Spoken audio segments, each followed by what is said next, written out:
Welcome to the Jets UK podcast. I'm one of your hosts, Andreas Groves. I'm joined by some of my co-hosts, David Wyatt-Hupton and Craig Edmunds. How you doing, guys?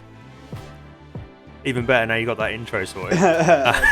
Take 75. Yeah, 75. Thanks We've been here for an hour. Yeah, thanks for reeling behind the curtain that I was tongue-tied. I couldn't say my co-hosts' names multiple times, and it was so I ended up starting multiple times. So yeah, thanks for pulling back the curtain on that one. But yes, that's a little bit for listeners to hear the process of my perfectionist and OCD. But yeah, anyway, how are we doing today, guys? Yeah, all good, thanks, Andres. And yourself? You all good? Yes, I'm all good. I'm squeezing this recording between two night shifts, so I'm coming off sleep, going back to sleep. So I am really fun. I mean, I'm really enjoying the positivity that you're displaying, David. You're kind of you're on my hill, and without Matt here, we can escape some of the more kind of like grounded pessimism that he brings, which is obviously sometimes needed. Maybe Craig plays that role. Craig, how are you doing? How are you feeling right now with things and the way the Jets are right now? I'm good, can't complain. It's the only team that I'm claiming at the moment. My other team can... Oh, I won't say that on this podcast, but you get the gist, yeah. So yeah, JETS, baby. Yeah, absolutely. David, the positivity, I mean, it's there, right? I mean, everything is looking pretty good from the OTAs. Not much to take from it, but there's nothing negative to take from it. And even the kind of the Mackay Becton stuff can't run because now the kid's arrived, and everyone else just has to kind of shut up basically and understand he's going to be a dad for a little bit before he comes to OTAs, especially the voluntary ones, right? Yeah, of course. And he, it's not like he's sitting on his ass doing nothing. Where he is, he's still working out down there. He's still, he's still working out at Mayweather. He's still doing his drills. He looks good from everything we've seen. Yeah. I don't really care about OTA too much. Some people are kind of like, he should be here, blah, blah, blah, blah. Let him be a dad, man. I'm a dad. Andrew, you're a dad. Craig, you're a dad? I don't, yeah. Absolutely. So we all know what it's like. We all know what it's like. And regardless of what was happening, for anything voluntary, I would not have left my wife and my young child a week after they were born. No chance. So not enjoy for it. a run around. No. It's run around in shorts, isn't it? Yeah, come on. Yeah. Exactly. But like I said, like Salah kind of obviously just stated that and just said, yeah, that's what it is. That's what our position on it, and so the beat can kind of chill out, and at least for now, like I said, he's not out of the woods just yet, but he's going to have to come back, and he's going to have to stay healthy, and become a Pro Bowler before like people like Connor Hughes and Rich Amini stop calling him a risk, a health risk. So it is what it is, but we wish him the best. It's really obviously great news that him becoming a dad for the first time. It's really good news for him, and wish him congratulations to him and his wife. So yeah, but we there's not much news to talk about. There's a little bit of news, but this week we're going to jump into our roster battle segments that we did last year as well. At this point last year, where we look at the roster in terms of the depth chart in each position. We kind of look at the starters, the backups, who might be fighting for those back of the roster positions in that position group, and also maybe some other options. You can look at trades or potential free agents that could come in to supplement or to replace anyone. So yeah, we'll jump into the safety group this week. That'll be kicking off our kind of segment for this week, which is we've gone with probably the weakest overall group that we've chosen, and we're going to progress to the more stronger groups as we go along. So safety group is the one we choose. So for that, yeah, we'll jump into that a little bit, but before that we'll jump into a little bit of news.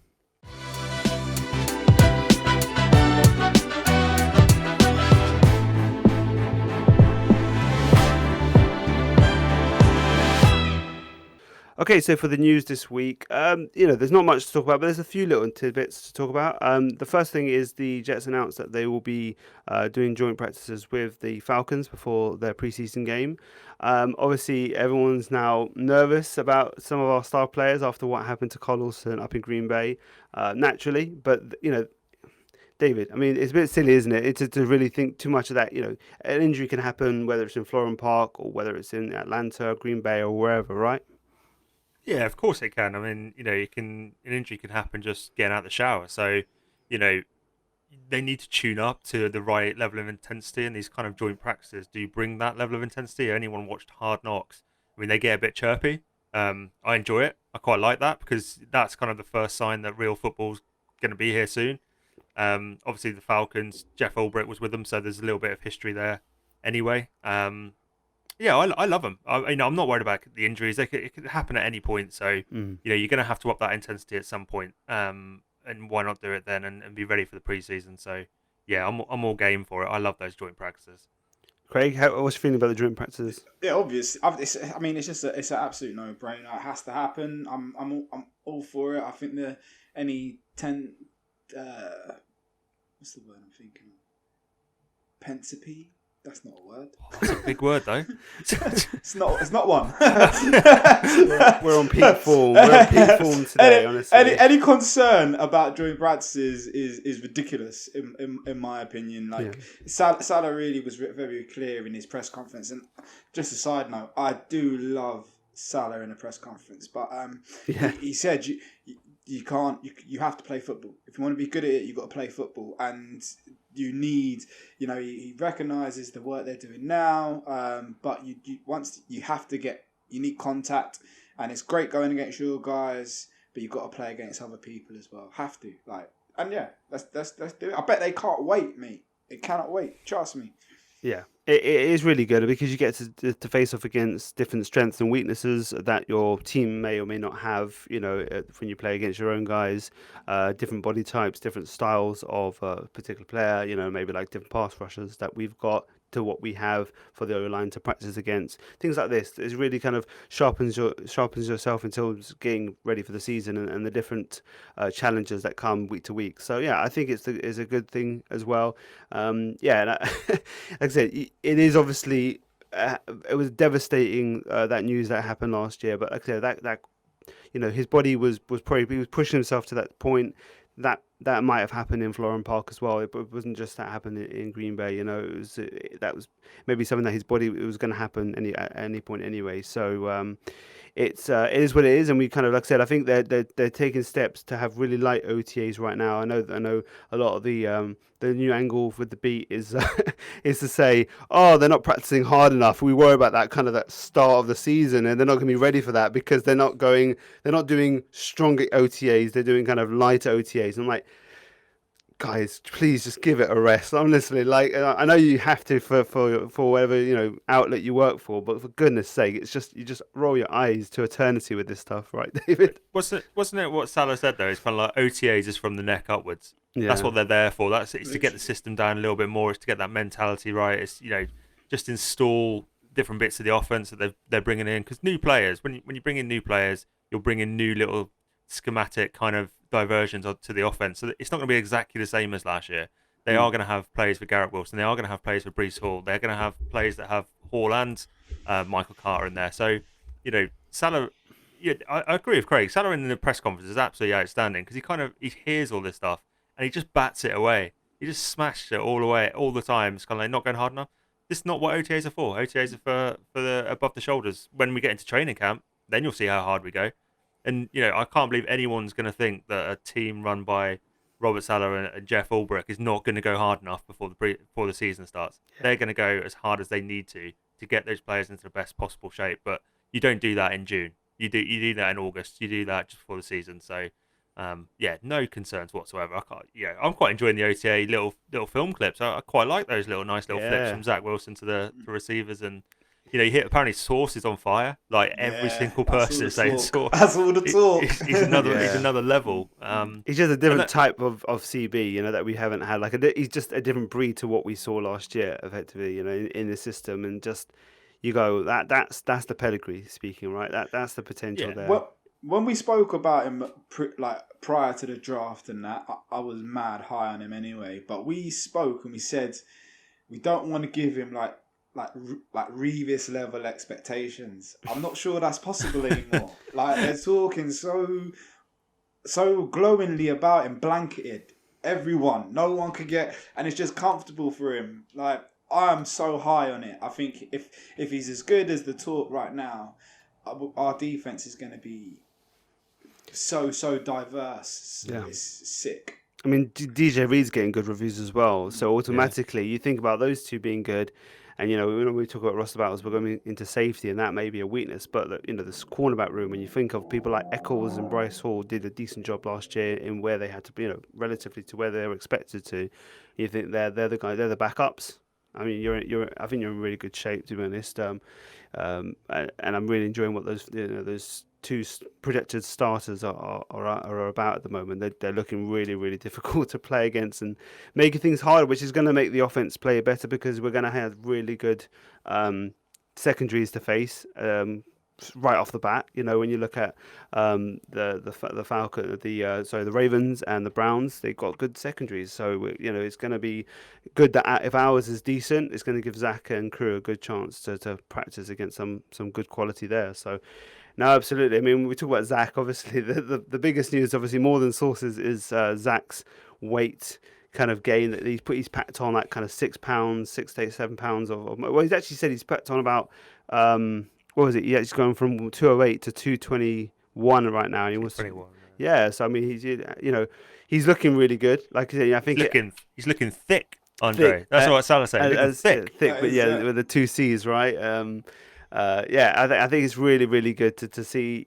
That's how I want my quarterback. Yeah, I want him thick. No, you want it, and that's the thing is like it was never a height thing. I think it was just purely because he was more slender that people thought made him look small. But when you saw him with Aaron Rodgers, for example, last year in the photos, he was the same height. He is the same height as Rodgers, and no one's ever had any issues with Rodgers' height. But obviously Rodgers has conditioned himself in an NFL body for many years, and that's what Zach's training to do. Obviously he's hired people to do that, and that's what you get when you transition from that kind of going from your rookie year into kind of that second year in between. These are the kind of things that are really going to elevate you to being an NFL quality player in terms of conditioning and physique. So, and that the arm talent's there, and this is only going to help the arm talent even more, which is crazy. Like if he gets his base stronger, it's going to help even more with some of if he's not running around and doing what we know he can do, but he actually sets his base with a decent line behind him. He'll be able to get the ball pretty down the field pretty easily. So, yeah, looking really good so far. All positivity, right, David? The season of positivity, and there's no reason to be negative right now. I mean, we know that there's going to be challenges and hiccups and, unfortunately, injuries are going to come. It's just the way the NFL is. But right now, it's all positive, and why not just be positive and just look forward to the challenge of those first 9 games, which we know everyone keeps on banging on about how bad the Jets have got it. So, well, let's see where we are when we get to week 10 and look back on this period of positivity, and hopefully it continues into the season.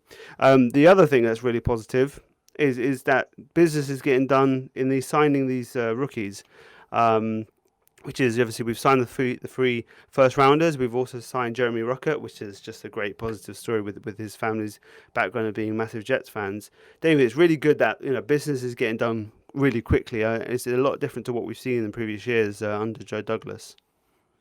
Yeah, it's always good just to get it done because it's one less thing to worry about. Don't since kind of the slotting of the salaries has come in, it's made it so much easier for teams to come to agreements with these prospects. We're not going to see many of those Revis holdouts that we saw, so that's good in itself. But just getting them done early, just take it off their plate. Don't have to worry about it. Give them the playbook. That's what your worry is the playbook. Your worry is not your money in the contract. Go on, Gray. Well, I just think that it almost highlights this new regime, right? You make a great point about contracts in general, but just shit's getting done on time, and there ain't no drama if there doesn't need to be no drama. So there's a very clear plan and approach to how we do the business of football, and we're not talking about actual it's not showtimey Jets. You know what I'm saying? It's not New York glitz and glamour. It is. We are a football club first, and there's just it's just so refreshing. It feels like it's in the hands of adults right now. Yeah. You know what I'm saying? Guys who know their shit, who love football, and are really, really focused and committed to winning. Breath of fresh air. I love it. As a Man United fan, I can't tell you, I love it. It's competency, isn't it? That's all we've ever wanted for years and years and years. It's just competency. And Joe Douglas is showing that. It is. I mean, in drafting, in the players that he's attacking, and I think it's the partnership with this coaching staff, and then they've really come together in a really good way in terms of getting the players that they want, bringing the type of men that they want, and the type of players that fit the system. So you're getting both of what Salah and JD want from the players. They, but like I said, they both like to build up from from the get those both those lines working, and one offensive, one defensive, right, as we know with the two backgrounds. But they kind of really much like build through the trenches, build tough, build guys that have they always say strain. There's a lot of strain, that everyone's really pushing themselves to the max. People who really love football, like they're getting the right people in, and like I said, now they're just getting these little things that were kind of niggling issues in the past few years under JD. Where he wasn't getting these guys signed early. Zach obviously was done last minute, and so was I think Mackay was also quite last minute as well. I think it's just get this stuff out of the way. I think it's just clear whatever kind of things that those little kind of offset language, right, that we were talking about in previous years. I think that all that's been kind of worked out and saying maybe beforehand, they said, what can we do to improve that process, and they've done that. And now it's once you get Brees Hall done and you've got two more to do, it's literally it's just getting done. It's just work's getting done, and everything's looking just really professional. And I think even starting even the mainstream media, you can see, which I don't care about too much, but it's an interesting barometer to see where they see. I think people are starting to see that there's really good work being done. Obviously the results need to come, but in terms of like the process, people are seeing it looks really, really good what's happening over there. There's some good work being done. So yeah, more positivity. This is just a positivity podcast for you guys. We'll not allow any negativity for now, because we know, like I said, we know it's coming. So why have it? Why bring it in now? Why bring in the doubts? We're going to the playoffs, and Zach's going to be taking a massive leap, and Carl Lawson and JJ are going to be flying off the edge. Everything's positive right now, and we can just live in our fantasies until reality strikes somewhere down the line. But that's for that. But I think for that, we'll wrap up the news, and we'll head over to our safety roster battle.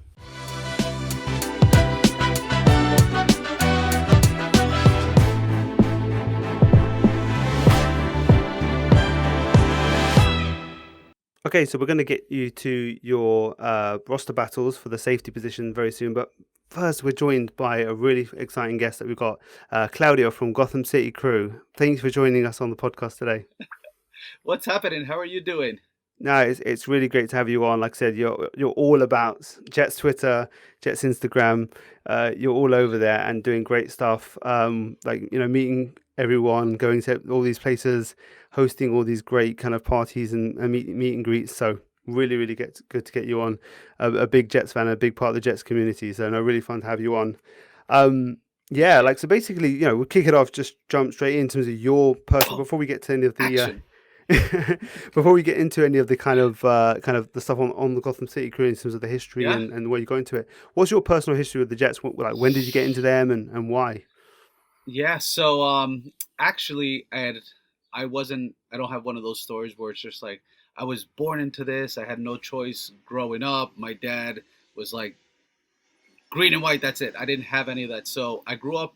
My family's from Uruguay and Guatemala, and from the Uruguayan side, soccer, football is life. So literally grew up playing soccer my entire life. That even there was one time that I didn't want to play soccer, and it was kind of like there was no choices. As per my dad, that's the sport you play. That's my sport, and you're going to play it.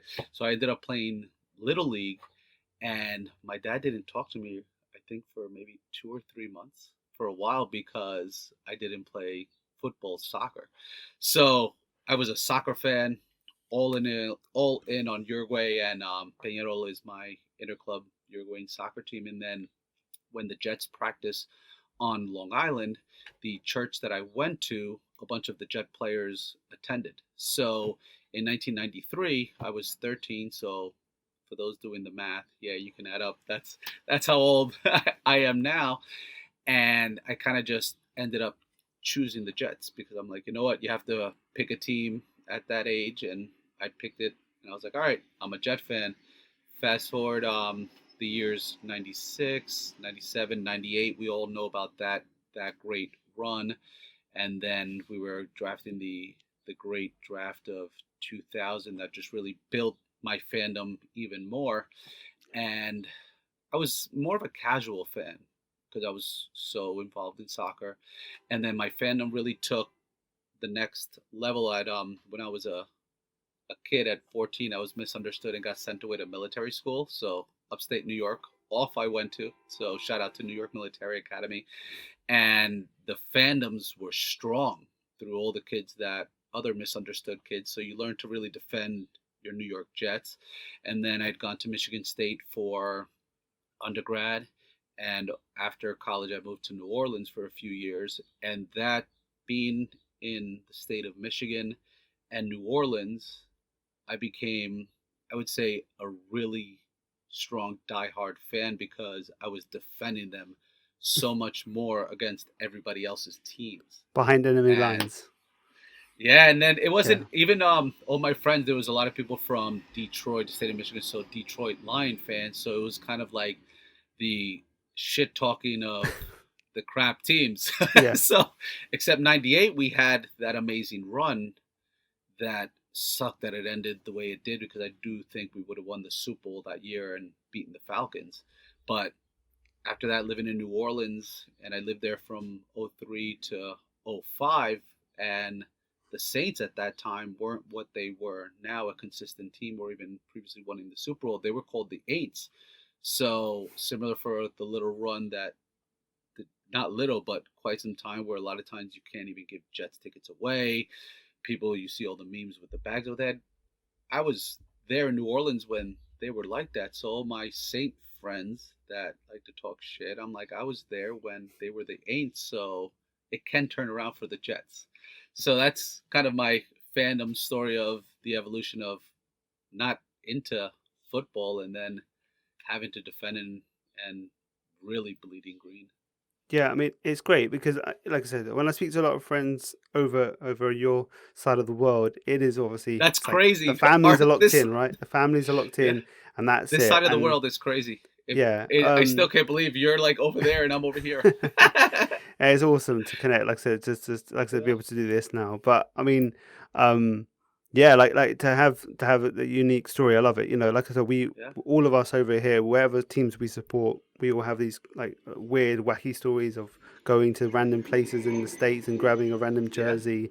Like, you know, I had a And friend that's who's like, I had a guy who's like, he became a Falcons fan because he grabbed, but he got a Falcons jersey in New Orleans, which is just weird. Like, you know, you wouldn't and think, but that's a huge rivalry. I know The Saints exactly, and the exactly. Falcons. So Oh my god. it's like a weird. You have these weird stories that happen. So no, it's always good to hear people's way to the game. So yeah, absolutely. In terms of your, you know, you started Gotham City. Was that 2015? Yeah.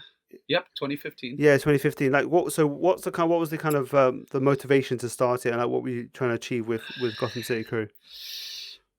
The entire like idea of Gotham City Crew, I grew up in it because yourself we spoke offline about football, soccer, and kind of what that world is, and fan supporter clubs are the bloodline of any of the football, the soccer teams. So growing up in that world, I I was involved in it. You know, you're going to watch parties, you're watching your team play with the inner clubs, and then when the World Cup occurs, those are even bigger watch parties, fans and nationalists coming together to support your team. So Yeah. I grew up in that entire world. So it wasn't, oh, I'm going to start something for the New York Jets. Back when I co-parent, so the little guy that folks see, that's my son, and he'll have the story later where my dad was a Jets fan and I had no choice but to be a Jets Of fan. course, So yeah. his story will That's how be it starts. unique Yeah, exactly. to mine. Yeah. But his I co-parent and his mother's from Pittsburgh. So when the Jets were playing in Pittsburgh back in 2000 and I think it might have been 11. Around there, it was 2010, 11. I can't remember the date. It must be kind of my age for those that did the math. And I call up the Jets and I'm like, who's your fan supporter club? I'm going over there. I want to tailgate with Jet fans, not Steelers fans. And it was just kind of like, what? Blanket. Mine, have no idea what I'm speaking about. And I'm Yeah, getting you're frustrated. the Like, road what the hell? You're team. not? You're the road team. What do Like, you mean? You want to have a what? fan, you know, meet up? Yeah, Like, you guys are just where do supposed I to be in barbecue? Like, what the hell? Yeah, And this yeah. was before they had like those partnerships that did the packages. It was Yeah. kind of like, okay, who does your ticket packages? I want to go with them. And it was just like, what? No understanding of anything that I'm speaking about. I'm like, man, this sucks. Frustration. Get to Pittsburgh, start seeing pockets of Jets fans like any away games. So just really Mm. talking to them like, hey, where are you from? Kind of, when did you get here? Were you going to barbecue? Were you going to tailgate? And would you ever tailgate with others, just Jet fans? Even they're like, yeah. So that was just some questions. And then fast forward to the 2015 season. So earlier in the year, after we got Marshall, we got Bowles, Decker, the hype was there. Like, man, players are here. We have those sexy Rexy years, that feeling of like this could go to something. Yeah. And I have season tickets with a close buddy of mine, and people were like, let me get your home opener tickets. And the question kept coming more and more. And I'm like, hell no, like, not this year. I'm going to be there. Like, let's the excitement. So then I end up calling just the Jets, like, hey, what are the group tickets to? I have like 10 of us want to sit together. Okay, great. And then we had 10, and then it grew to more people saying, hey, I want to go to the game with you guys. And it just expanded. And we put together a tailgate, and I guess it just became like a package before I even knew of what that was. So we did the first home opener, and that was versus Cleveland, and that was actually the game where Demario Davis hits McCown so hard that he helicopters. Oh yeah, I remember that. Yeah. So that was our first Gotham City Crew outing. Right. And as just talking to people, they're like, "Oh, when's the next one? Like, what is your name?" And it was kind of like I was speaking to my good buddy, the one I've seen tickets with, and we had kind of just going back and forth with names. And Gotham City was New York, kind of what everybody thinks of. And your crew growing up, especially those that break dance, or even your buddies, like, that's your crew. So that's how the name of Gotham City Crew came together. And then that year we also did the Miami game and the Patriots game, and then it just kind of grew from there. And thankful for social media. And then I would just, some apparel, we would print some tees, sell them, and then even like Jay-Z and Nas selling CDs out of their trunk. Like, I would sell Gotham City Crew scarves and gear out of the trunk. Like, I would see Jet fans on the streets in the city or in the boroughs, or I'd travel, and I thought it was like, oh, this is who we are. I have some fan supporter gear, like, want to look at it? And it was just hitting the streets. And then you got Carl Lawson wearing your tank top in oh yeah, that was and what was crazy about that is when that occurred, I was on my way to Jackson, New Jersey, to Six Flags Great Adventure. Yeah. And when I got out of the car, I checked the phone. It was like, brrr, I was like, what the hell happened? Right. I thought there was like some major trade or something occurred. And then everybody's like, Lawson. And then they're like, where can we get that tank top? And I'm like, I have no idea, because we don't sell tank tops. So, so he had ended up with the shirt and cut to make a tank top. Yeah. And I'm like, I'd love to know where that tank top is, because I'd love to have one. So we do have tank tops now. And that was the beginning of Gotham City Crew. That's and even from the tailgate perspective, I used to go around and just highlighting tailgates and say, hey, this is where we're going to be this game. And we would just get a bunch of people supporting tailgates, like MTV Cribs, just highlighting tailgates. And then in 2017, one of the highlights, because before it was just myself from 15 to 2018. And in 2017, Lou, he's the muscular guy from Gotham City Crew. He always tailgated in J3, and we had highlighted his tailgate. And then 2017 to 18, he reached out like, hey, are you going to be doing that again? That was fun. Great time. We ended up going to just a comedy show just to talk and connect. And that's when he came aboard. We're like, we have a lot of the same goals of just loving being around Jet fans, and tailgating is a great way to do it. So 2018, he joined the squad. And then my now wife, she was doing so much behind the scenes of keeping us organized. So she ended up coming on board, and it's the three of us that run Gotham City Crew. So it's like this. It looks like a great time. When you see you guys, on game day morning, you guys get up so early. And obviously which we're is like normal time for you guys. Oh, yeah, obviously that's like midday for us. You're up early, and we're like, oh well, the guy's up early, but it's like 10, 11 o'clock our time. But no, you see, that's the beginning of the day. You see where Yeah. where they guys setting up, and especially when you go to some of those road games as well, trying to organize some of the Yeah. meetups when we focus on some of those road like meetups where like Carolina. There was obviously attempts to try and do stuff on the road to build up hype Yeah. for those road games as well. But no, it's great to see that, and like it's so funny you talk about the tailgate. Like I have not been to a game over in New York. I've only been to Yeah. the games in London, and obviously the two Jet games that have been here were the only times I've seen the Jets. And Yeah. the tailgate experience is non-existent here. Like the London Yep. games don't have a tailgate. Even when we were at a better location in terms of size and space, they just basically have like vendors who sell you expensive like Kind of like a American fair. food, like Yeah.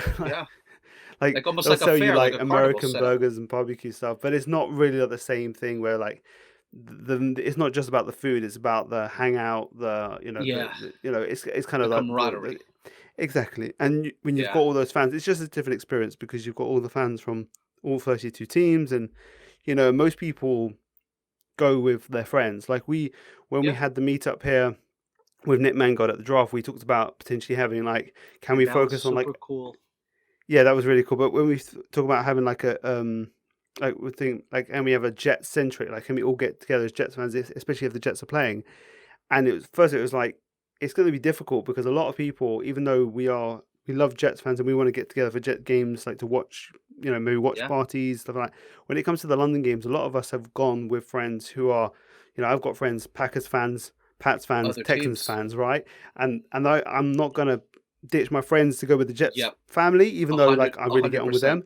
So it's a just different vibe. So Yeah. I really, really want to head over to New York and like hang out with all you guys over, like all the people I'm meeting, doing this podcast and online and meeting and making all the friends I'm meeting.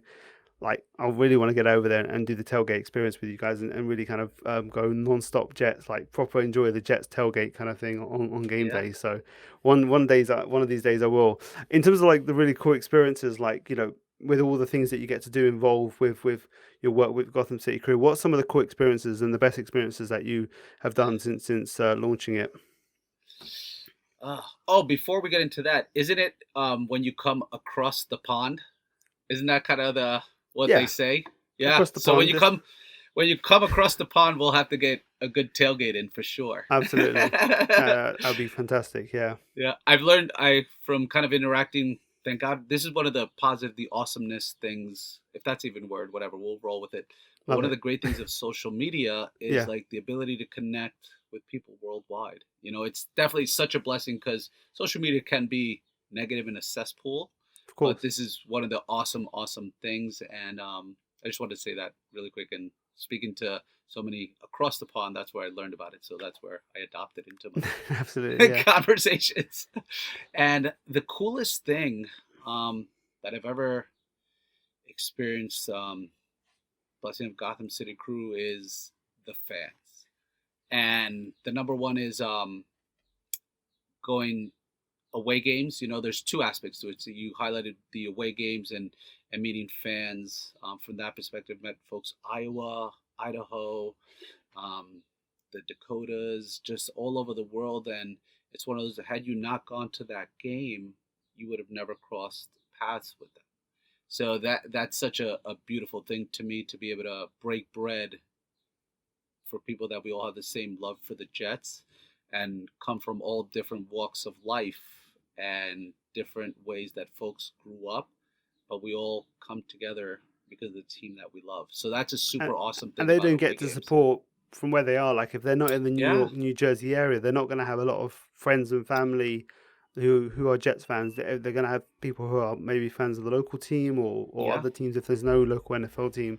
So it's kind Yeah. of to have those moments where they can finally get together with a bunch of Jets fans and really like show their enthusiasm for the team. I think that's really kind of what's happened with us over here, where we finally have really banded together all the different like groups that we've had and moved and kind of banded together and really kind of got together, because I think it's like we have, like I said, we have our friends who are NFL fans. We love NFL generally, Yeah.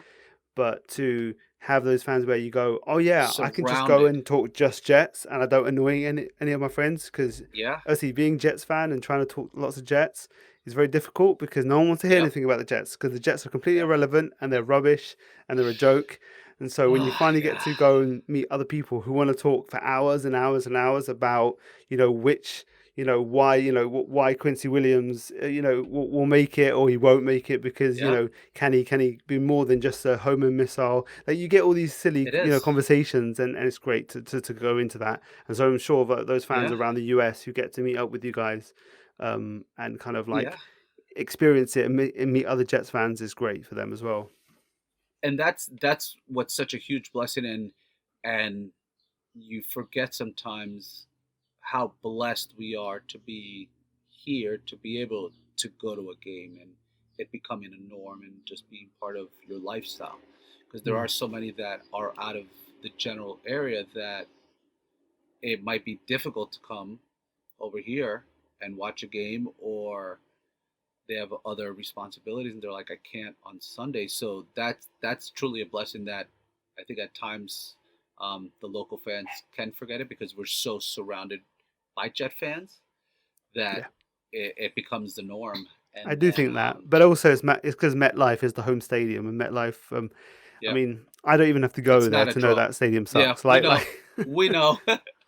Like it's unbelievable. Like a new stadium is like that. We've got the worst new stadium. It's like unbelievable. It's like all these amazing new places that have been built before and after MetLife. I hate that we share it. That's just share it, that's bad. Even if we had our own stadium next to MetLife, it'd be ours. And that's the part that it's always played second fiddle. They've never had their own stadium, even going back to Shea Stadium, to even when they were the Titans, and then to the Meadowlands, and then now MetLife. It's one of those where you're like, we just want our own. I don't want a roommate. I want to be able to have a statue of Ring of Honor players, but they can't have all of that outside because of the shared stadium. So to me, I'm like, we need our own just to be able to pay homage and respect to the guys that were great. Fingers crossed. I'm hoping that they do, but we'll see. It's definitely not up to the fans. It's up to leadership. So of course, you said, that's a topic that we can complain about forever. And for now, it's home and it's where the memories are created. So it'll stay home. And just wanted to kind of continue there. We spoke about a little bit about the away games. Great experience and what's so amazing about that. But at home, it's the friendships that I've met through the Jets and through Gotham City Crew and guys like Bruce Ryder, Artie Webb, and Marty Gabay, guys, tenured Jet fans that have been fans their whole lives. Like they were there tailgating, see them on road trips, just absolute gems, and they've passed away. And because of the Jets and through Gotham City Crew, I was able to build friendships with them. And you have great memories with them. So that's the best part of Gotham City Crew and being a Jet fan here at home.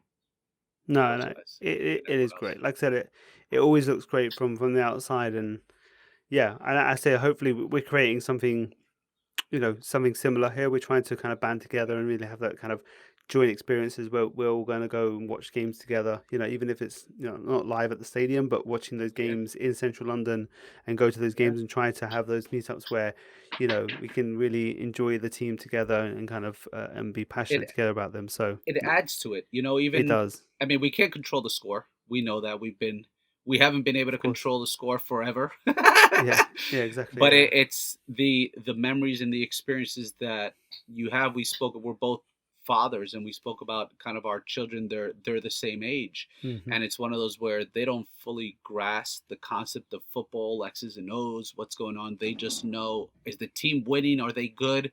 And I'm all in, and those experiences of being around others will help build those memories that will ultimately make them a fan for life and never astray to another team. Because if not, they'll have to find someone else to give them gifts during the holidays and their birthdays.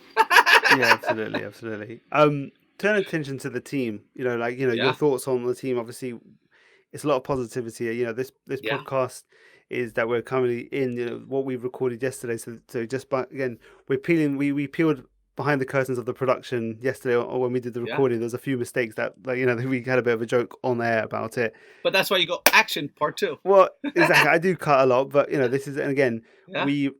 it's really positive. We're feeling really positive over here. The crew over here, Yeah. David Wyatt-Hupton, he kind of he does a lot of writing for Yeah. a lot of outlets out there, and he's one of my podcast co-hosts, and he's What really up, driving. David? Yeah, he's driving real positivity, and he's finally like on my Awesome. like I was always the most positive person and the most like half glass full guy, forever, and he's finally kind of on my side. Where it's at this point where you're like, just be positive, right? Like we know things can go wrong. We know injuries Yeah. might happen. We know we've got a tough schedule to begin with, but there's a lot of positivity and a lot of good things that are happening around the Jets Yeah. and the way they're building things. How are you feeling about things generally in last year going into this year? Oh my God. I think you nailed it in terms of one thing about what you said is the positivity, and you're a half glass full guy. I'm the same exact way, because just from you look at kind of a bucket of crabs, and it's the one crab that tries to get out and he falls because the other crabs pull. It's like you can get caught up in the negativity, and that's what will overcome your day, and it'll affect.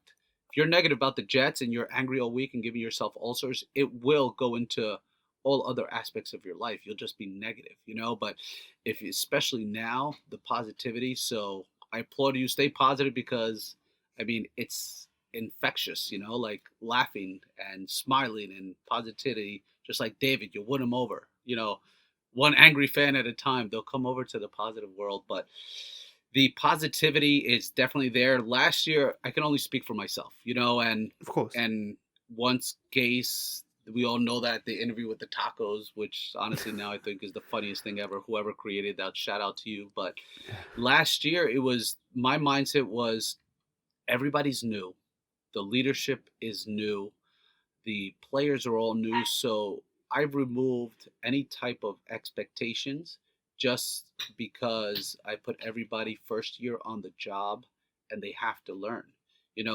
Coach Saleh, he was a defensive coach and he had the pullback guy, and he came over, and I'm like, all right, the pullback is going to have that same type of enthusiasm.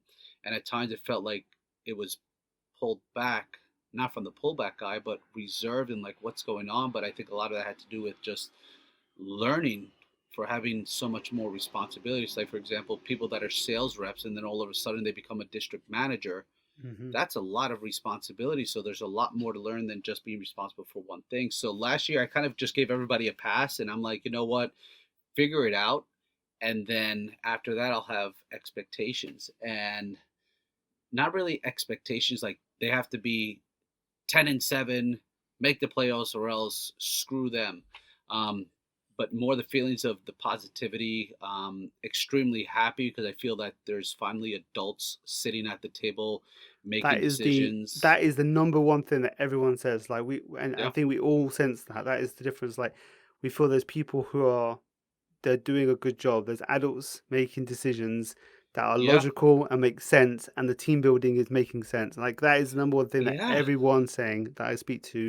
Everybody. 100%. And it's not, if you look at past GMs, a lot of patchwork, giving these few guys a lot of money and then not reinforcing certain ones, and all the stats are out there, like how long did it go before an O-line was drafted? So that means for so long in the cabinet, there was no more products or refills to help out. So I feel that Douglas has stripped everything down. He did a lot of those one-year contracts that even myself, I'm like, what are you doing? These guys are all going to walk, and then we're going to be in the same exact position of what players.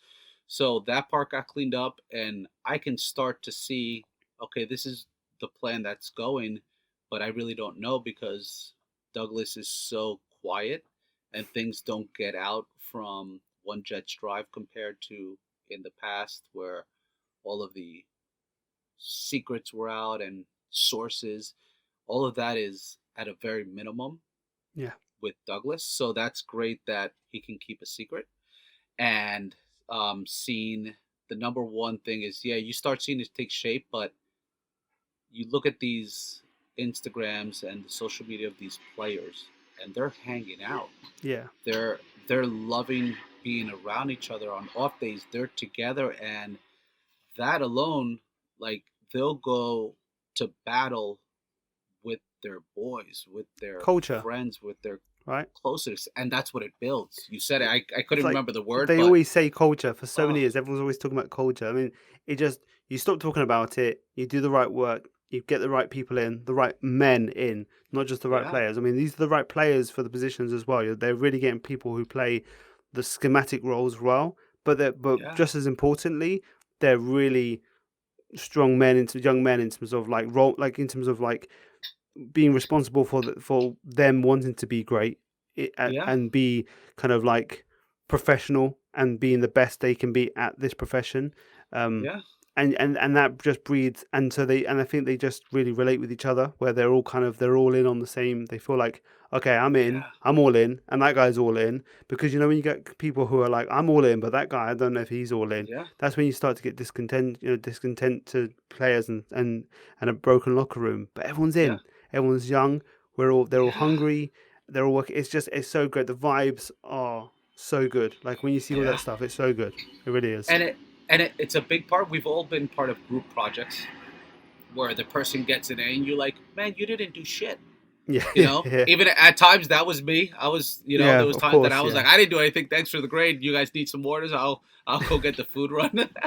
But everybody's in, and I think a perfect example is with the Titans when they drafted the quarterback and Tannehill came out and it was like, I'm not going to be his mentor. It's not my job.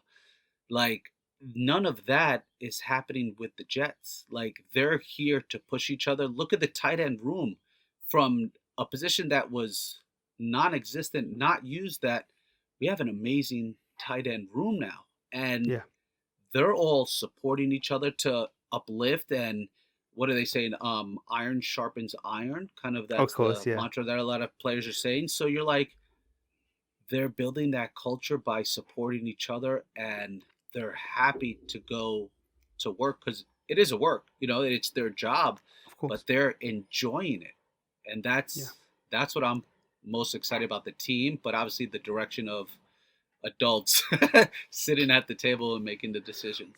Exactly, and like we don't know how this year's gonna go, but I Yeah, really feel that Salah and Douglas and the team they work with, and all the coaches. I think they're moving in the right direction. I don't know what's gonna happen this year, but yeah, I really feel confident compared to, a lot of my friends say, you say it every year, you're always confident in the off season. Every year, I'm like, you always spend the money, you always have the high draft picks, you get excited. I said, yes, yeah, that's true.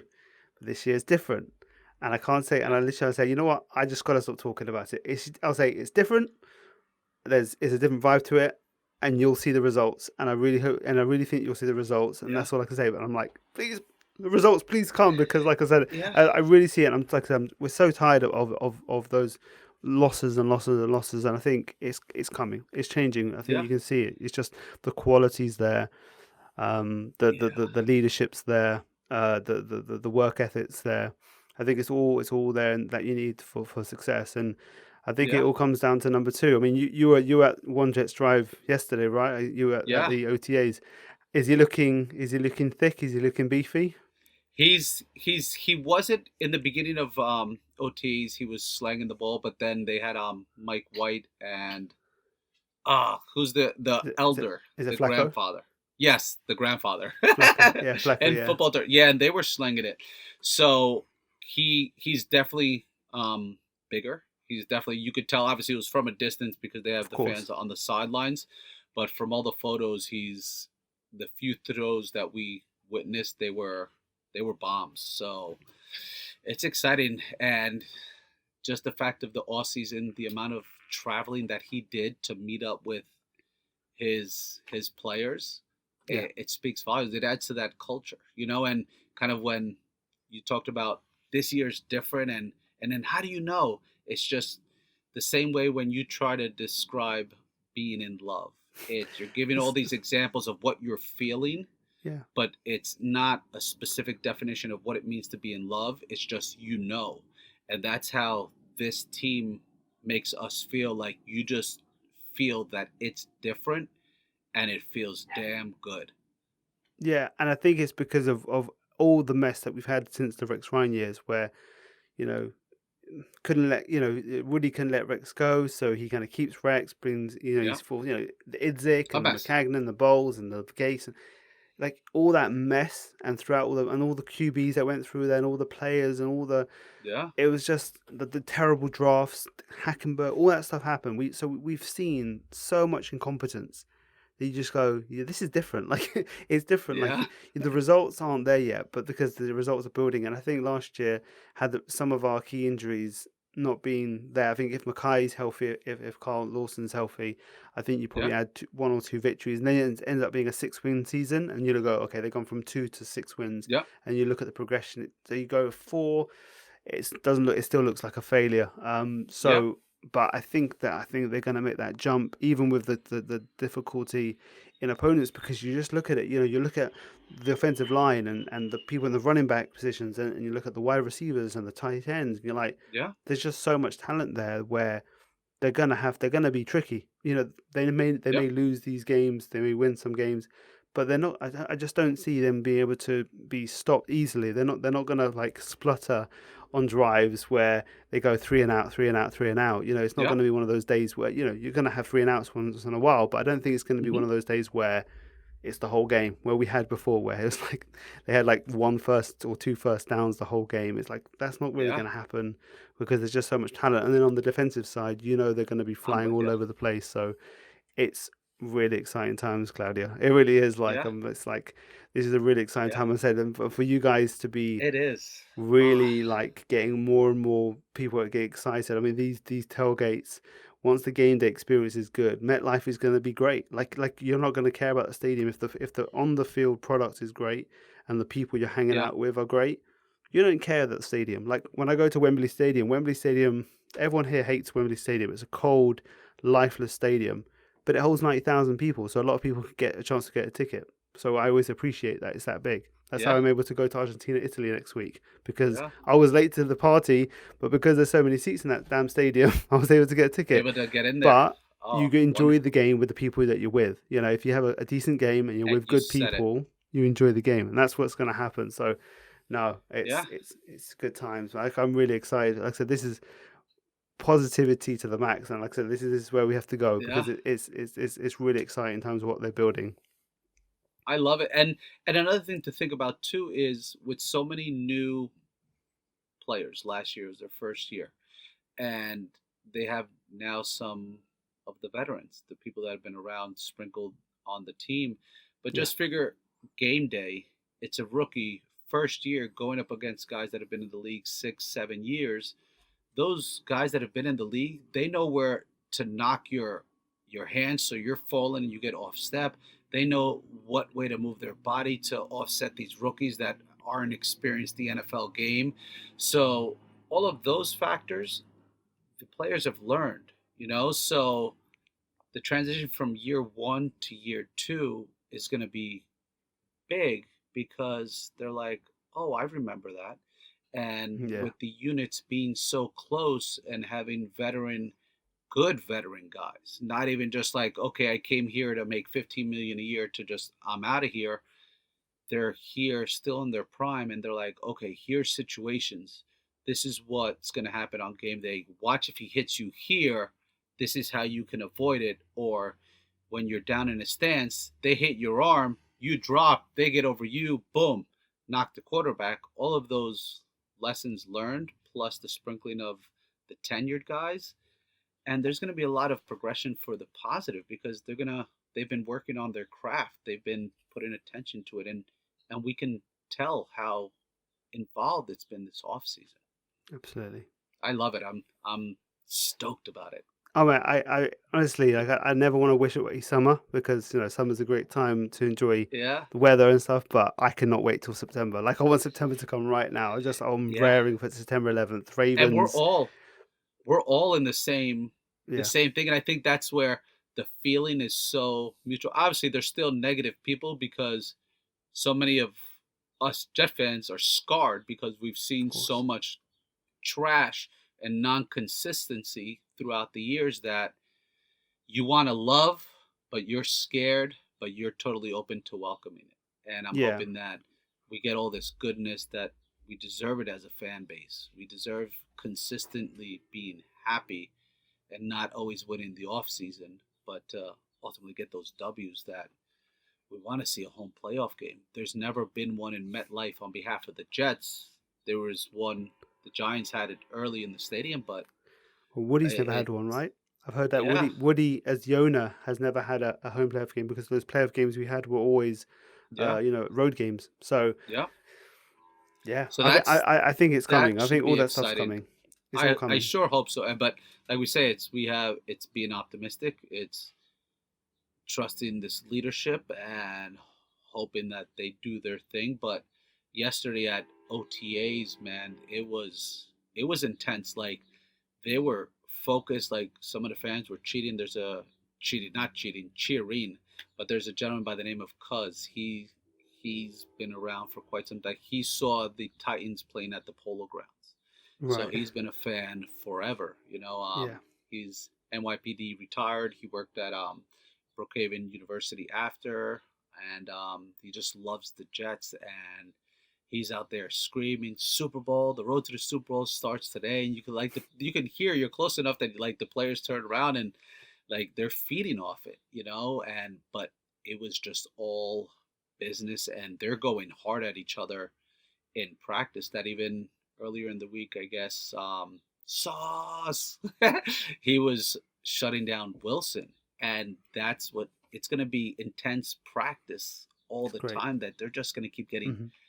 better, and it's like it was just awesome, and I was blessed enough to have been there, and it's these dudes, they love the fans. I think that's the best part about it. And the blessing of social media is fans are able to interact with them directly. And what we've seen so far, last week, Elijah Moore, he was at a meet and greet on Staten Island, Yeah, and I then saw all the pictures and Jeremy Rucker as well. yeah, It's like on crazy the Sunday. turnouts. And that's what it Yeah. is. The turnouts, like players used to be places years ago, and it would be like a few people. But man, these turnouts for the players, it's wonderful to see the fan hype, and it's wonderful probably from the player perspective to say, "Wow, we are loved," because it has to feel a certain type of way, Yeah. and that partnership, it'll be playing dividends in the long run with how these players will feel, and I can only imagine how they feel running out of the tunnel for the first time, especially Jeremy. Lifelong Jet fans, we've all seen how awesome his dad is, but Yeah. what that's got to mean for him, he's living his family's dream because he's the representative of the family, he's the representative of Long Island, and they're ecstatic, and it's that home opener is going to be just unreal, just It the is. I mean, vibes. last year, even after the Carolina disappointment, that first game, Yeah. you hear it was great. Great energy for that first game. Obviously, very quickly the air went out of the stadium after what Yeah. happened with the Pats. But that energy, if we can kind of keep that game going, if we can keep it tight, if the game is close as we go on, that's Yeah. where the Jets can win that game. Where if And they can keep it winning tight, division games. and, Yeah. and it's a difficult game. Ravens are a really good team. They've got really good players throughout the team, but keep it tight. That crowd is going to come into play. 9/11, like 9/11. The emotion that always comes with that day. The home team with the emotion, with the excitement for this team, with the amount of quality. I think that's how you upset the Ravens on opening day. So I can't wait for it. Like I'm like, let's go, come on! But we're just gotta bide our time and just. Yeah. But this is a good time to say this is a great time to have a time to chat with, like I said, with yourself, because once I get into the season, I'm like looking back at the last game, It's looking forward to the next game. It's non-stop, Yeah. non-stop. So this is a great time to kind of get to meet you. Claudio, thank you so much for jumping on. It's I been a thank really you. good chat. We've gone a bit long, but this has been really good. I've honestly, I've really enjoyed it. I hope the listeners enjoy it too, because I think it's really good for people to get to know you. And I'm sure everyone is very aware of everything that you guys do, but it's really good to get to know you. It's the fans. I mean, this Yeah. this is just honestly just the name, and the slogan, the motto is "We the fans," and We the fans, yeah, absolutely. literally it's the fan movement, because like I tell everybody, it's number one, I appreciate you making the time for me, because the greatest gift you can share with somebody else is your time. So I Yeah. appreciate the time that you spent with me. And honestly, without the fans, there is no Gotham City Crew. There is no New York Jets, because I'm deep in my heart and my soul is the fans are the bloodline. They are the heart and soul of the green and white, and like we deserve all the goodness that's gonna come our way. Like, Very soon. let's go, man! I love this stuff. Very soon. All right, Claudio. Thanks so much. Thank you. I appreciate you Absolutely. so much. We're going to head back to, so now we'll finally get to our roster battles, looking at the safety position with me and David and Craig.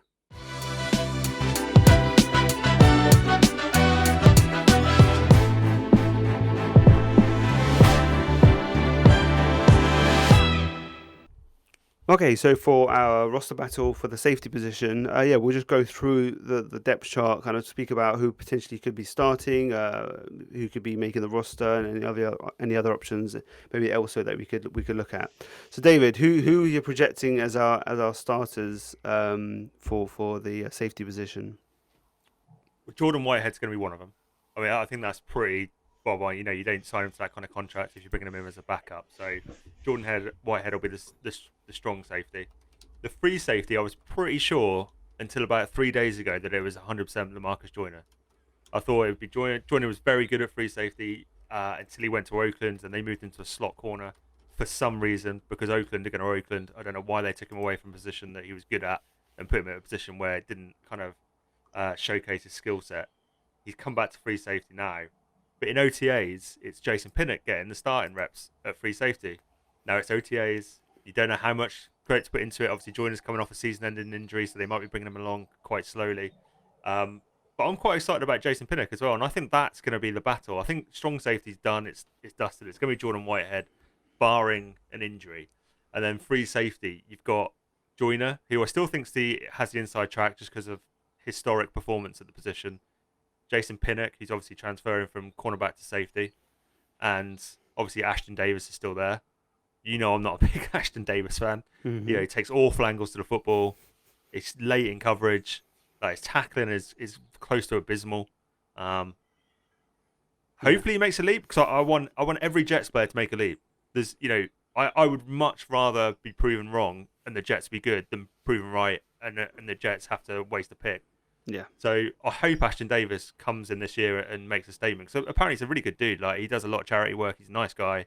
But performance on the field haven't warranted his draft stock yet. I think it's the way he reads the game. He reads the game a bit slower than you want. It's just a touch slower. It's just a touch slower. You know, you get away with it in college because athletically he's very gifted. Yeah. Athletically, he was probably better than most prospects in college. But at the NFL level, everyone's athletic. So if you're reading it a touch slower, you're going to get there a touch too slow. But I hope he performs. But I still think it's going to be between Joyner and Pinnock to see who free safety. And I'm excited to see Pinnock. You know, he had a couple of good performances towards the end of the season. He's got good length. You know, he's got some good ball skills from college. So let's see what he can do with a full off season in one position. I think the strength at corner is really going to help sort of keep the game plan for the safeties really quite simple. So, like, you're either playing coverage or you're coming down heavy. And I think we've got the skill set to do that, which is because I was really quite high on Hamilton coming into the draft. And I felt it was a need for us. But I never in my wildest dreams thought we'd go and get Sauce at 4. So I kind of feel like it's more because of the way our scheme looks like it's going. I feel like we've got a bit more flexibility in that safety position. I think you're right. I think Whitehead is clearly the best safety at the club. So I think it could be an array of anyone else filling out that other spot. I think a lot of people will get a lot of reps because inevitably we'll have injuries. And one of the things Salah said is, you will make your own conclusion when you come out and you see who takes reps. But as well as, yes, we might be playing starters, we might also be nursing people along, mindful of injuries, trying to see who's got what. So I'm not worried about it. And I do feel like scheme-wise, we've got enough talent to have anyone perform well. Yeah, I mean, I think the same. I think the corners being stronger now, it definitely helps that unit. It seems to be that the Jets can't ever have both at the same time. Because when Jamal and Marcus May were coming in and were a decent pairing, the cornerbacks were really poor. So it's kind of like ebbs and flows. We can never get both locked in at the same time. Probably since the Rex years. Or maybe the early Bowls years, maybe when Revis and Cromartie came back. But I think when you look at the when you look at the rest of the kind of the roster, you've got Will Parks, you've got Elijah Riley, who we both saw a bit of last year. I thought Will Parks did quite well when he came in, and then we've got Kai Nukua and Javonte Mofat, as well as two other guys. So we've got 8 safeties in the mix. You're probably going to carry 4, maybe 5, maybe a couple on the practice squad. Do you see Will Parks or Elijah Riley, David, beating out maybe Ashton Davis, to that kind of last spot there? I don't think so. And it's mainly because Elijah Riley plays a lot of strong safety. He doesn't play a massive amount of free safety. And Will Parks didn't. He played well when he did play, but he didn't play a lot last year. I think he was under 100 snaps. I was doing a safety recap this morning. So I think Ashton Davis still has a real inside track. I think the coaching staff do like him. You saw the amount of time he got last year. He's still only in. What is this? His fourth? Is it fourth year? Third? I can't remember. When was Elijah Riley. 2020? No. Ashton Davis. That's 2020. Ashton Davis is the same class as Mims and Becton, right? So yes, he's going into his third year now. Yeah, so third year. So he's still young. He's still got time to develop. Yeah. I quite liked Elijah Ryder last year. I thought he did a good job when he came in, and it's kind of what Salah said in relation to Bryce Hall and Eccles at cornerback. We had to suffer through last year, but we got valuable snaps for some guys who will have to play this year. Because, like Craig said, inevitably there will be injuries. You're not going to go a full season without anyone getting injured. And it's having that depth that has NFL reps on their resume. And they've got that. I mean, Elijah Riley has 300, let me just have a quick look, 386 snaps last year. So instantly, that's really important that he has that experience, that if someone like Jordan Whitehead has to miss 1, 2, 3 weeks, he can come in and not feel completely lost because it's second year in the system. But Craig's absolutely right. Having those cornerbacks will open things up for what you can do with those safeties. When I was doing the Source deep dive, the safety at Cincinnati said, usually I'd have to go in certain schemes and go and help out on that side. I ain't got to worry about that side of the field. I looked over, I saw Source. I was like, oh, he's got it. I'm good. I'll just roam in here. Yeah. And maybe that turns into more turnovers. Yeah. Because if you can roam a little bit, then 100%. you're going to be able to make plays on the ball. So last time they were probably like, I'm shading over because as good as Hall was, he's not a lockdown corner. As good as Eccles was, he's a rookie, not a lockdown corner. They had to shade over. If they can trust Source, roam out there. Get those momentum shifting turnovers that we really didn't have last year. And all of a sudden, like I said, having those corners makes someone like Joyner, who does have the ball skills, exceptionally more valuable to the Jets.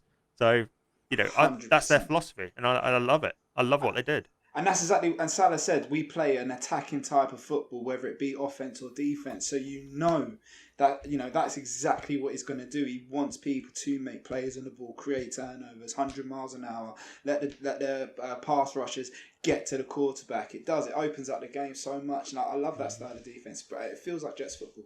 Mm-hmm. Yeah, it's looking really good. I mean, like I said, when you pair that with what we should have in the pass rush unit, it could create a situation where we are kind of covering up the supposed deficiencies in the safety room. But look, I think Joyner is a decent. He showed, and it's been a while since he's played safety, but he showed to be a decent safety when he played last for the Rams a few years ago, before he moved to the Raiders, and he went to slot there. He was going to be back as free safety last year before his injury came.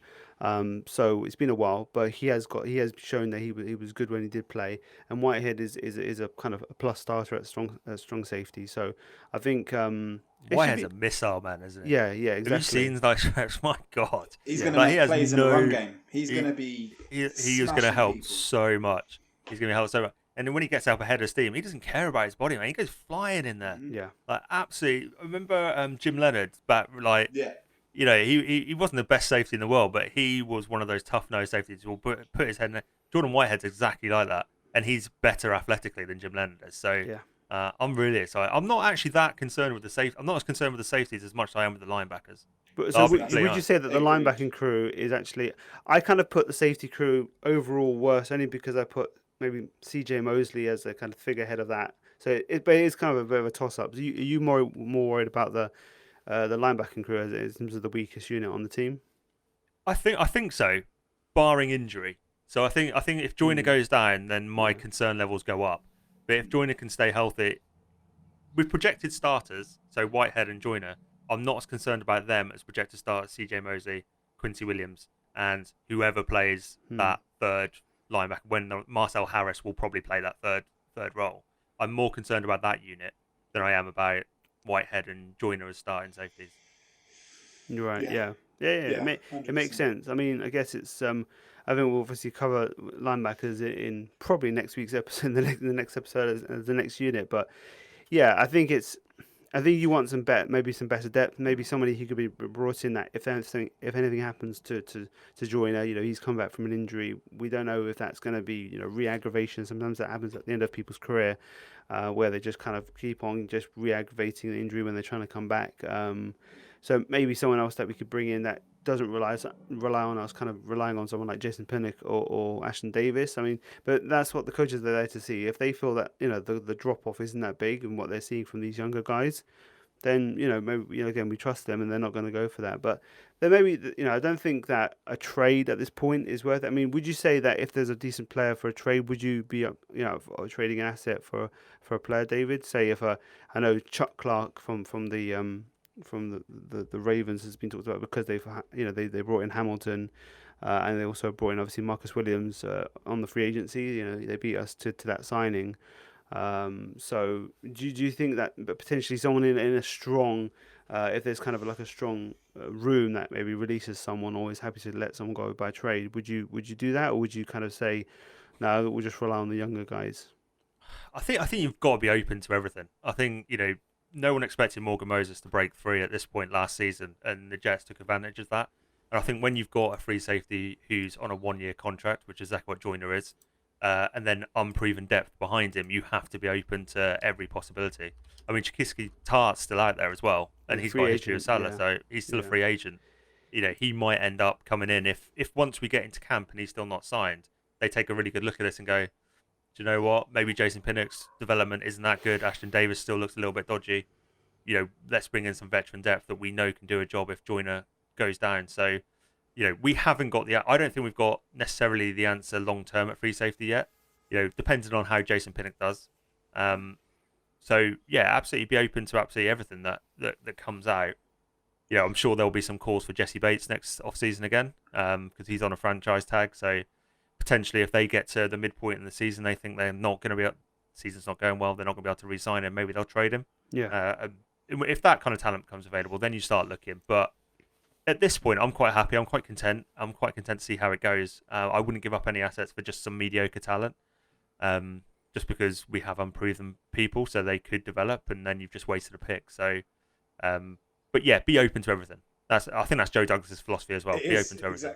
Exactly that, and that's the thing that like I say, adults are in charge. Joe Douglas, they'll have a very pragmatic approach, and this is what you've got OTAs and training camp for. You're going to have to trim the roster. You're going to have to make some moves at some point and identify your areas of weakness. So, I do think that I agree that the area that I would want to address first is linebacker. I think that we've got more flexibility at safety, and I think that linebackers are going to be asked to do much more. When we're saying that, having the likes of Sauce playing so well and really taking out big parts of the field, what they'll be doing, if that's the case, is asking linebackers to be able to fill those gaps, and that's where I feel like the pressure may be.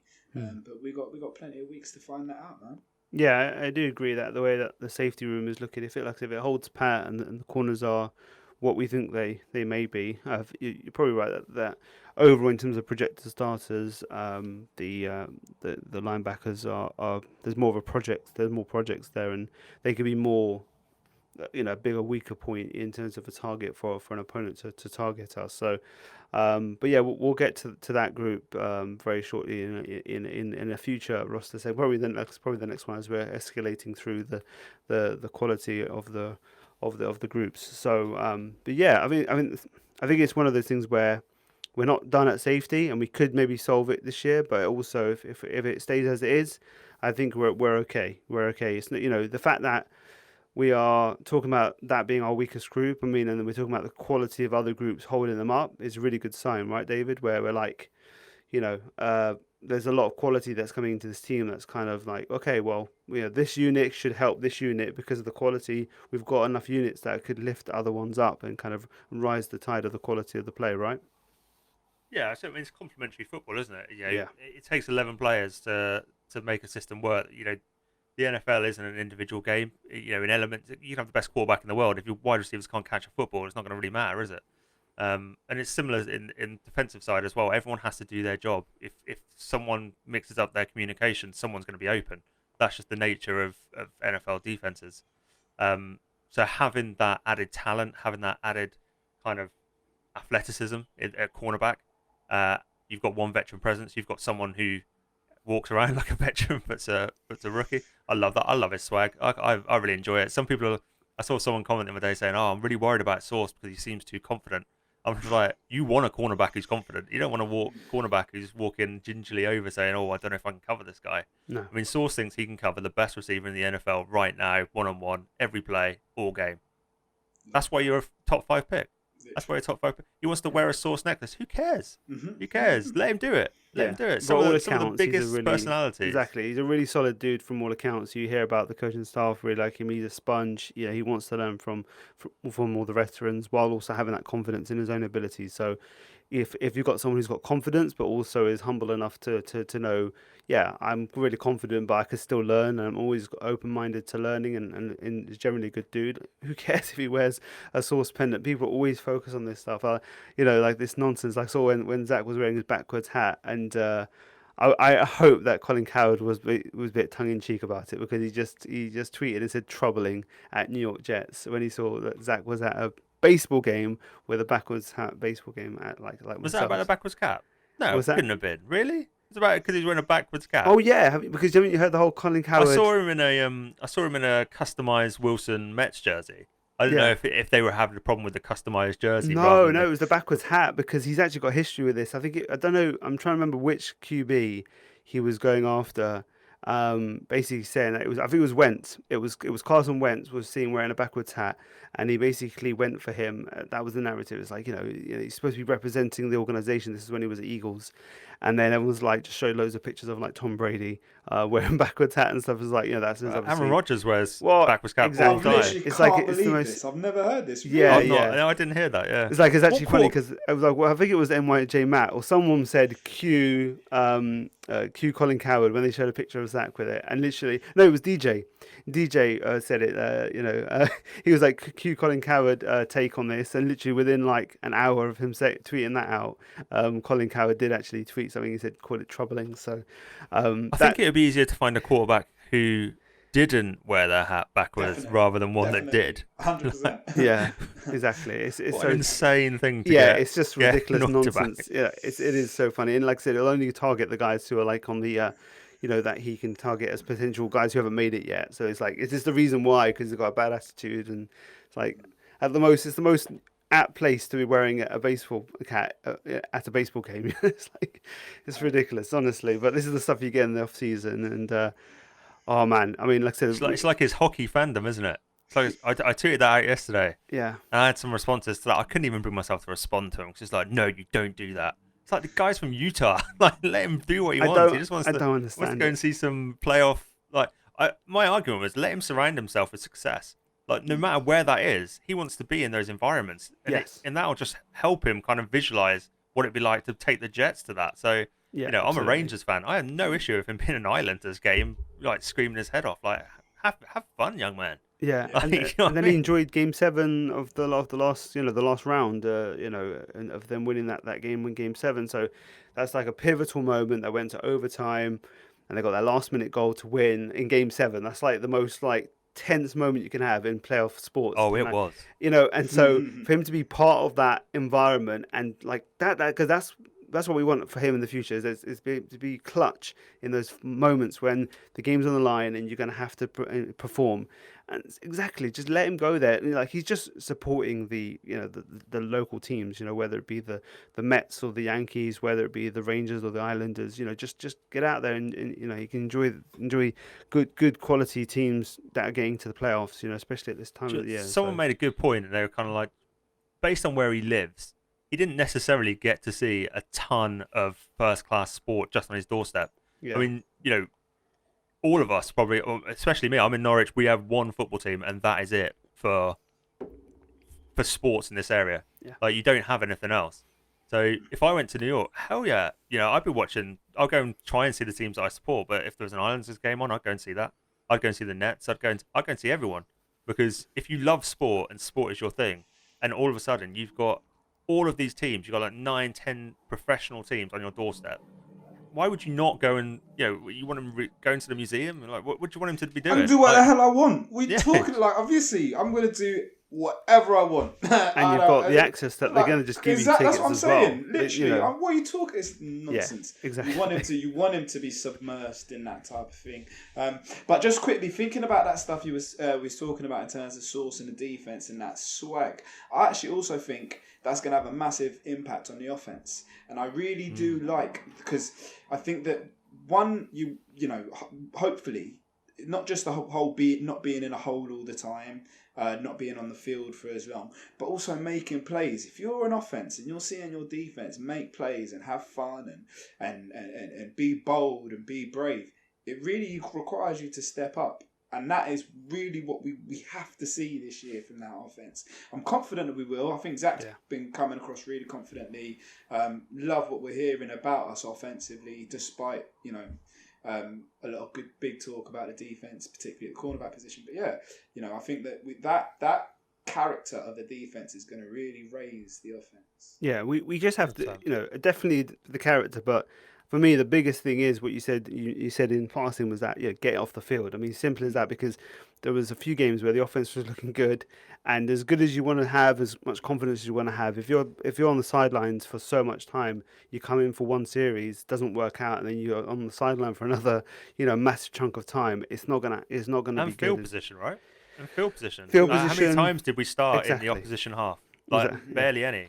So No, exactly. It's momentum shifting thing. Absolutely. You just got to get off the field. Instead of having Sauce and DJ Reed on third down now, hopefully, we're going to see a fair share of them getting off the field at a decent clip. Right? It was like last year was just depressing how long these drives for the offensive teams was. It was just so easy. So you got people like Whitehead who are going to help clog up the run. You've got so like I said, it's not perfect, but this is what we're saying about the safety unit overall. Just to wrap it up, is that every NFL team, barring a couple who are really strong on that side of the ball, and we're looking at the defensive side. So there's only a few teams who have like full out talent on all three levels throughout the whole team. There's probably 5 teams in the NFL who have the best defense, and everyone else has we're really good here, but a bit of weakness here, or we got a weakness there. It just happens. You're never going to be perfect, but I think overall the quality on both sides of the ball has risen, and especially on the defensive side, it needs to big time, because being a defensive-minded head coach with a 32nd ranked defense is not what you want to see, and I don't think it was indicative of actually how good some of the players actually looked in their rookie years. It was just I think those second-year players are going to take a leap, and the quality that we brought in, especially as adding people like Carl Lawson back and Vinny Curry back and people that we lost, it's just going to be massive. I think it's just really exciting to say, okay, the safety unit is probably one of our weakest unit, and it's not that bad. It's not, atrocious. And I think that's really good where we're at with the squad. So, yeah, again, we're going to finish off on that positive note, as we're going to, like I said, we're going to just stay as positive as possible, because that's just the way it is. Why be anything else? If you're we're a Norwich, Man United and Charlton fans, it's like in football we've got nothing to really support for at this point. I know that the season's over as well, but I think we're just looking to this other team and saying, they're doing things right, it's exciting, and we're hopefully turning the corner in what has been a long period of mediocre to worse play. So we're going to this off season now, and we'll be going through the roster positions every week, and we're going to start getting into these really, these rosters where the place is going to be really tight. You're going to have a lot of quality. You look at the defensive ends, the defensive tackles. It's going to be people that have been part of the team that are not going to make it. So that's really positive when you start to look at some of these positional groups. But David, is there anything you want to say before we head off?